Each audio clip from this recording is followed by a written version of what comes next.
new, pastinya new untuk membuat file baru, kemudian ada open digunakan untuk membuka project yang sudah dibuat. Ini juga bisa membuka foto yang telah diedit.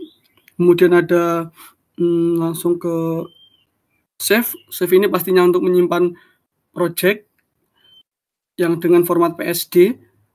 Kemudian ada save as. Save as ini bisa digunakan untuk seperti ekspor. Ini fungsinya seperti ekspor, jadi bisa diubah dari project tersebut menjadi JPG atau PNG atau mungkin ada format lainnya begitu. Untuk impor ini untuk mengambil project.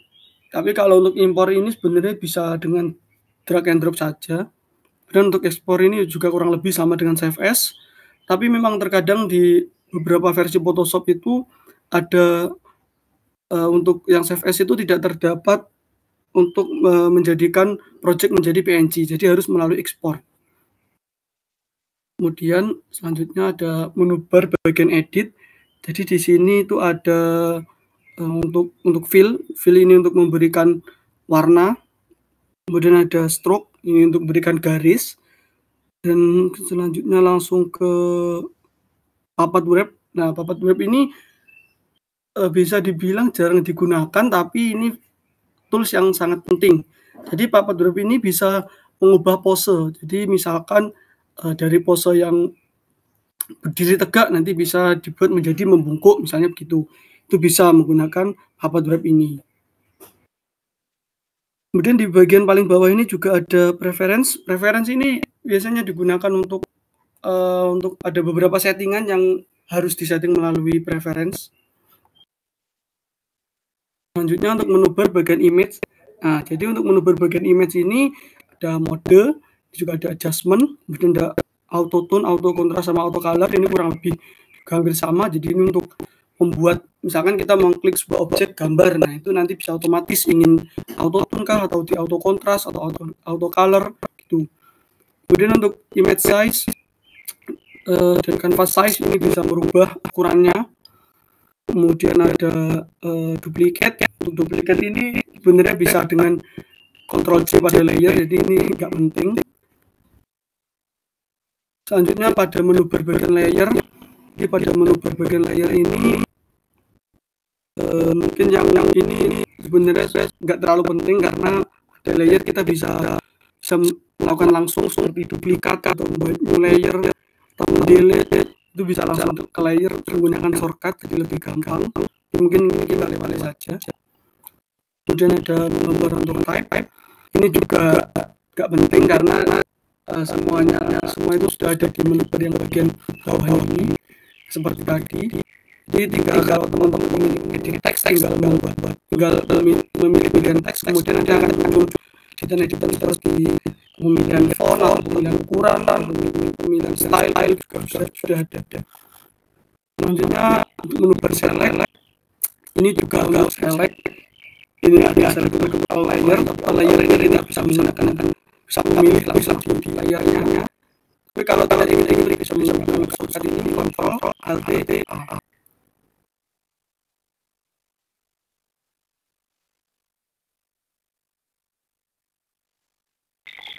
Nah, selanjutnya ada gambar filter. Ini yang paling berguna karena di sini ada beberapa filter yang bisa dibuka melalui gambar filter ini.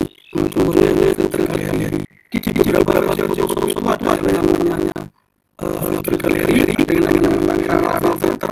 Nah, ini yang digunakan untuk pewarnaan gambar galeri. Jadi untuk filter galeri ini ada yang sudah disiapkan dari Photoshop. Beberapa filter itu atau teman-teman bisa melakukan secara manual. Nah, untuk fitur di filter galeri ini nantinya juga pasti sangat banyak. Untuk bisa mengubah warna, bisa mengubah gelap-gelap, bisa highlight juga banyak. Atau teman-teman bisa internet, bisa dari search di internet itu juga banyak. Kemudian ada lens correction, ada Wi-Fi, dan ada finishing point, selanjutnya ada blur. Nah, untuk blur ini juga bisa melalui bagian baru ini daripada melalui tools yang blur lagi di sini lebih lengkap. Ini teman-teman bisa memblur yang misalkan ingin blur bagian tengahnya gitu, salah yang menggunakan ini. Juga pilihan blurnya juga banyak. Jenisnya ada yang ingin buat blur banget atau ingin ada style yang gimana juga ada di sini. Kemudian ada noise, sharpen untuk tajam. Oke, langsung selanjutnya saja. Selanjutnya untuk merubah 3D di sini juga termasuk fitur yang jarang digunakan, jadi langsung save saja. Selanjutnya ada merubah view. Untuk merubah view ini biasanya digunakan untuk yang paling sering digunakan untuk menampilkan ruler. Karena kan penting, sangat penting di Photoshop itu ruler. Ada juga untuk snap, jadi bisa teman-teman lebih suka yang ketika menggeser objek bisa langsung nempel ke objek lainnya, bisa mengaktifkan snap. Kalau yang atas-atas seperti zoom ini teman-teman bisa menggunakan alt scroll, itu bisa, jadi nggak usah lewat sini. Selanjutnya untuk menu bar window, ini untuk pada lembar kerja Photoshop, ini ingin menampilkan apa saja. Selanjutnya menu bar help, juga umumnya sebuah aplikasi. Oke, selanjutnya pembahasan mengenai layer. Jadi layer ini kan ada banyak nih, ada yang filter type, ada blend mode, locking controls, ada layer visibility, layer thumbnail, layer link, layer style, layer mask, fill or adjustment layer, layer group, new layer, delete layer, layer lock, kemudian ada layer name, aktif ini adalah active layer, ada layer folder, layer fill, dan layer opacity. Nah, jadi untuk layer group ini digunakan untuk mengelompokkan layer agar lebih rapi. Nah, untuk caranya ini teman-teman bisa memilih berapa layer dengan memilih menggunakan kontrol. Jadi kontrol klik ada beberapa layer, kemudian kontrol G untuk menjadikan satu folder atau menjadikan grup. Kemudian untuk new layer digunakan untuk membuat layer baru pada bagian bawah ini. Ini untuk shortcutnya bisa kontrol Shift N, kemudian ada delete layer. Untuk delete layer ini tinggal klik layer kemudian delete. Kemudian ada layer lock icon untuk mengunci layer. Kemudian ada layer name untuk memberi nama agar mudah untuk menghafalinya. Untuk active layer ini menunjukkan layer yang dipilih. Ada layer folder, itu icon group layer, bisa dihapus bersama isinya atau hanya foldernya. Ada layer fill, mengatur transparansi gambar tanpa mengaruhi border atau stroke. Dan layer opacity, mengatur transparansi keseluruhan gambar di layer. Nah, untuk layer fill sama layer opacity ini mungkin hampir mirip ya. Untuk layer opacity ini lebih ke membuat gambar atau objek yang kita pilih itu menjadi transparan. Tapi kalau yang layer fill ini seperti mengurangi warnanya gitu. Jadi ini juga harus disesuaikan. Jadi keduanya pasti sering digunakan. Kemudian ada filter type. Jadi type berfungsi untuk menyaring jenis layer yang ada pada project, misalkan hanya menampilkan layer berdasarkan nama A, atau menampilkan layer berdasarkan efek yang diterapkan pada layer. Nah, ini untuk menyaring layer dengan efek tertentu, dan masih banyak jenis filter lainnya. Teman-teman juga bisa lihat, ini ada name, ada efek, ada mode, atribut, color, dan lain-lain. Nah, ini yang lumayan sering dipakai juga, ada blend mode. Ini penjelasannya sangat panjang jika dibahas satu persatu. Jadi di sini ada dissolve, darken, multiply, color burn. Jadi untuk blend mode ini merupakan warna yang telah diaplikasikan dan memiliki efek tertentu. Jadi blend mode ini berfungsi untuk menggabungkan warna antar piksel pada gambar. Ada banyak jenis opsi blend mode yang tersedia, contohnya seperti multiple, screen overlay, dan yang lainnya. Blend mode hanya bisa diaplikasikan jika ada dua layer. Pada urutan paling atas berfungsi sebagai efek pada layer bawahnya. Jadi karena ini penjelasannya jika jelaskan satu persatu akan banyak, saya akan jelaskan 3 saja yang paling sering dipakai. Itu ada multiple, ini untuk menggelapkan warna dengan menghilangkan bagian putih, ideal untuk bayangan. Selanjutnya ada screen untuk mencerahkan warna dan menghilangkan bagian hitam. Ini cocok untuk pencahayaan. Ada overlay untuk menambahkan kontras dengan mencerahkan area terang dan menggelapkan area gelap. Nah, ini untuk layer style. Untuk layer style ini teman-teman bisa membukanya dengan memilih layer, kemudian bisa klik kanan, nanti ada blending option, atau mungkin teman-teman bisa double klik, biasanya akan muncul pop-up layer style. Untuk pembahasan layer style ini juga akan sangat panjang, mungkin saya akan singkat saja. Untuk pada blending option ini ada pilihan untuk mengatur untuk transparansinya, kemudian ini yang fitur yang penting ini ada stroke untuk membuat garis pada luar gambar, kemudian ada inner shadow untuk membuat bayangan di dalam, ada inner glow ini untuk membuat cahaya yang ingin buat efek-efek glow. Selanjutnya ada yang outer glow, ini yang di luarnya, dan yang terakhir ada drop shadow, ini yang untuk yang shadow di luarnya. Baik, ini selanjutnya untuk shortcutnya. Ini mungkin teman-teman bisa baca sendiri, nanti materinya akan saya share di chat. Ini untuk shortcut yang ada pada Photoshop, ini banyak banget, dan sebenarnya nggak harus dihafalkan semuanya. Mungkin ada beberapa yang penting, seperti kalau yang ini mungkin nggak terlalu penting, untuk ini juga nggak terlalu penting. Nah, yang ini mungkin bisa dihafalkan, seperti untuk save Ctrl S, untuk save S Ctrl Shift atau Alt Ctrl S. Kemudian ini juga untuk new, untuk open. Selanjutnya untuk print menggunakan Ctrl P.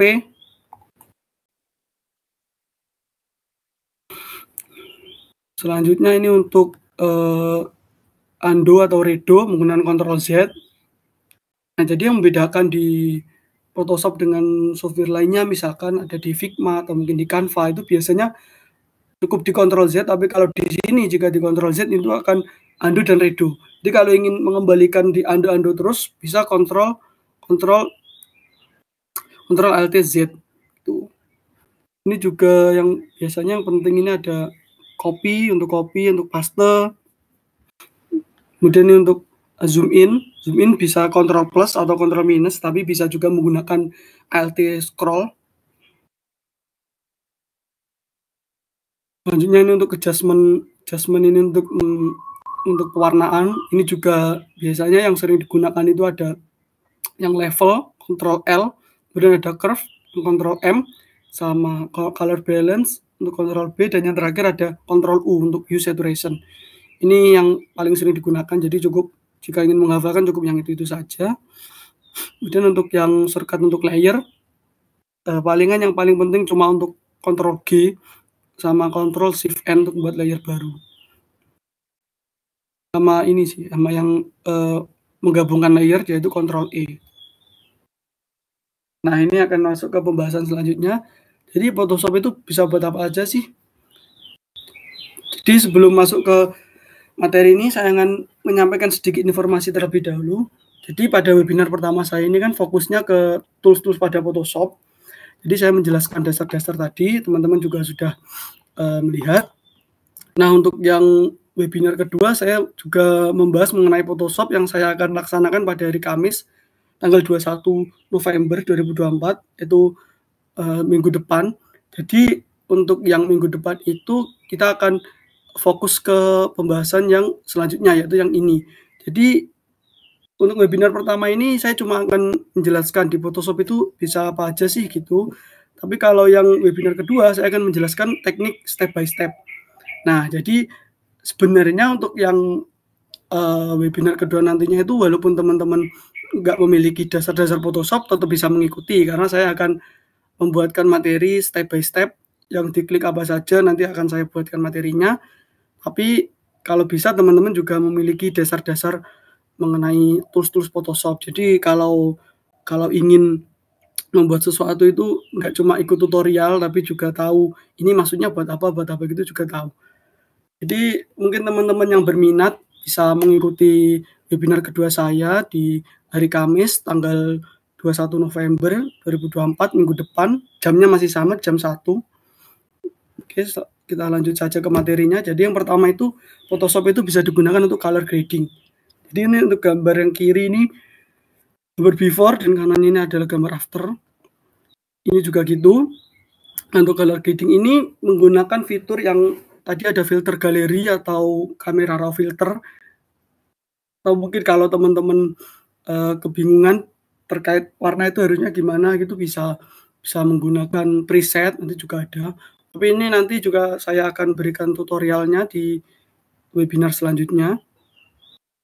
Selanjutnya bisa untuk mengganti warna. Ini yang membedakan dengan yang color grading ini adalah mengganti warna keseluruhan.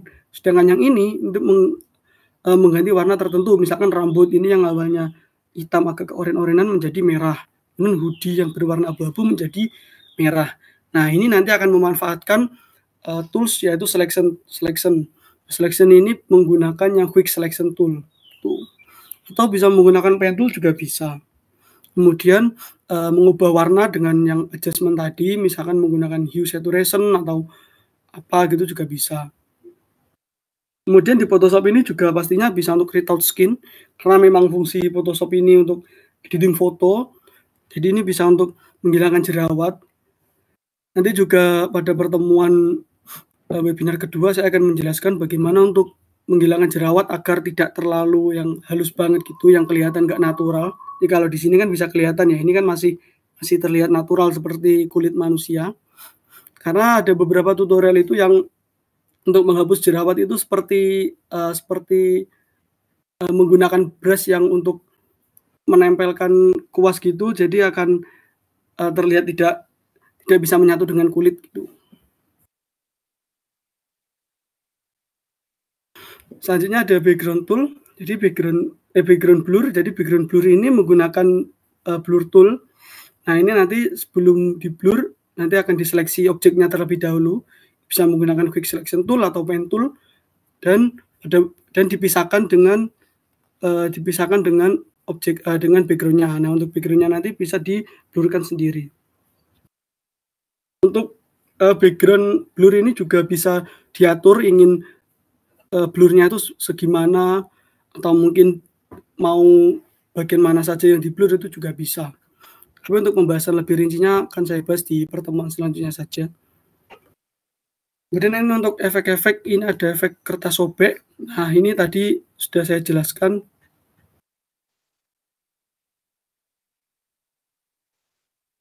Untuk kertas efek sobek ini bisa menggunakan selection tool, menggunakan pen tool misalnya. Tapi ini akan lebih mudah menggunakan brush. Jadi teman-teman tidak usah sulit-sulit melakukan seleksi pada bagian tertentu, nanti tinggal menggunakan brush, kemudian mengubah warnanya dan memberikan efek shadow gitu, nanti akan terlihat lebih nyata seperti sobekan. Ini salah satu editan yang paling saya suka, simple tapi keren banget. Selanjutnya ini ada perspektif teks, ini membuat teks yang seperti di jalanan. Itu ini juga ada caranya nanti. Nah, untuk tipografi ini ada misalkan ingin membuat teks di belakang objek, tuh juga nanti akan saya bahas. Tahu ini yang membuat objek mengikuti teks mengikuti objek. Dan ini untuk poster. Untuk poster yang telah saya buat ini juga menggunakan brush. Ini juga menggunakan brush yang kertas sobek tadi. Mungkin untuk pertemuan webinar kedua akan saya sertakan juga untuk aset-aset brush yang saya akan jadikan satu di Google Drive. Ini saya akan carikan dulu. Kemudian ini untuk vektor atau pixel art. Ini teman-teman juga bisa lihat di YouTube. Jika ingin membuat seperti ini, untuk keywordnya juga ketik saja vektor atau pixel art. Kalau yang ini yang sudah saya buat, jadi yang pertama ini untuk yang style-style biasa. Yang kedua ini kalau nggak salah itu seingat saya namanya Vincero Style. Nanti teman-teman jika ingin membuat bisa cari di YouTube. Dan yang ketiga ini untuk glow juga bisa cari. Nah, ini untuk yang pertemuan webinar kedua ini saya juga belum tahu apakah kalau saya bahas ketiganya ini akan cukup waktunya atau terlalu panjang atau tidak. Nanti akan saya pertimbangkan lagi untuk membahasnya. Kemudian untuk Photoshop juga digunakan untuk mendesain merchandise. Jadi ini untuk desain yang sudah saya buat, desain simpel-simpel saja. Jadi untuk desain ini saya buat di Photoshop. Kemudian untuk mockup dari baju, dari hoodie, dari tote bag, ini ada di YouTube banyak. Nah, untuk pertemuan selanjutnya mungkin saya akan sertakan juga untuk mockupnya. Jadi teman-teman kalau misalkan ingin membuat merchandise atau iseng-iseng buat desain apa gitu bisa langsung diaplikasikan ke mockupnya. Kalau ini nanti juga berkaitan dengan blending option, untuk blending mode agar bagaimana bisa, eee, desain itu bisa menempel ke gambarnya. Jadi ini untuk pembahasannya lebih detail minggu depan saja. Selanjutnya untuk editan efek double exposure. Ini seperti ini ya untuk double exposure. Ini adalah siluet dari wajah orang, kemudian ini ada, pemandangan berkabut, akan jadinya seperti ini. Kemudian ada dual tone effect. Nah, untuk dual tone effect ini ada 2 gambar yang dijadikan satu dan, diberi efek-efek warna seperti ini. Kemudian ada dual lightning effect. Nah, jadi untuk dual lightning effect itu juga salah satu efek yang saya suka karena kalau misalkan kita ingin foto itu kan pastinya ribet ya kalau harus menggunakan lightning warna merah atau warna kuning itu pastinya ribet. Jadi tinggal lightning seadanya ada, lightning seadanya aja, kemudian di Photoshop bisa menggunakan editing seperti ini, yang ini misalkan bagian merah, bagian biru gini, atau mungkin diganti warna apa gitu juga bisa banget pakai Photoshop. Selanjutnya ada crack black and white, ini juga hampir sama menggunakan, efek kertas sobek, ini yang dipadukan dengan retakan-retakan ini juga menggunakan seleksi. Selanjutnya ada neon light effect. Nah, neon light effect ini gampang banget, ini buatnya ini tinggal menggunakan pen tool, kemudian menggunakan, layernya di blending option untuk menggunakan glow, udah gitu doang udah jadi. Sama mungkin di eraser, tuh bagian depannya agar terlihat objek berada di, glow-nya berada di belakang objek. Selanjutnya ada dispersion effect. Nah, ini untuk nama-namanya ini teman-teman juga bisa cari di YouTube ya kalau misalkan ingin belajar terlebih dahulu gitu, untuk dispersion effect ini juga ada di YouTube. Nanti, sesuaikan dengan pada materi saya ini pastinya ada, karena saya juga nyari di internet juga tutorial-tutorialnya. Ini untuk dispersion effect ini nanti menggunakan smooth tool untuk, menarik-narik dari objeknya, kemudian menggunakan brush. Nah, untuk brush ini menggunakan brush kaca. Dulu saya pernah membuatnya itu menggunakan brush, seperti burung gitu, jadi lebih bagus. Nah, untuk, aset brush nanti akan saya sediakan di webinar selanjutnya saja. Kemudian ada glass dome effect. Glass dome effect ini bisa dibilang ke manipulasi foto, ini juga berkaitan pada yang ini manipulasi foto. Nah, ini juga saya pertimbangkan dulu untuk pertemuan selanjutnya apakah saya bahas dengan detail, karena ini pastinya butuh waktu lama banget kalau menjelaskan untuk manipulasi foto, karena manipulasi foto ini juga, eee, juga ada feeling-nya untuk gimana agar foto itu terlihat menyatu dengan objek. Baik, selanjutnya mungkin ada yang mau ditanyakan?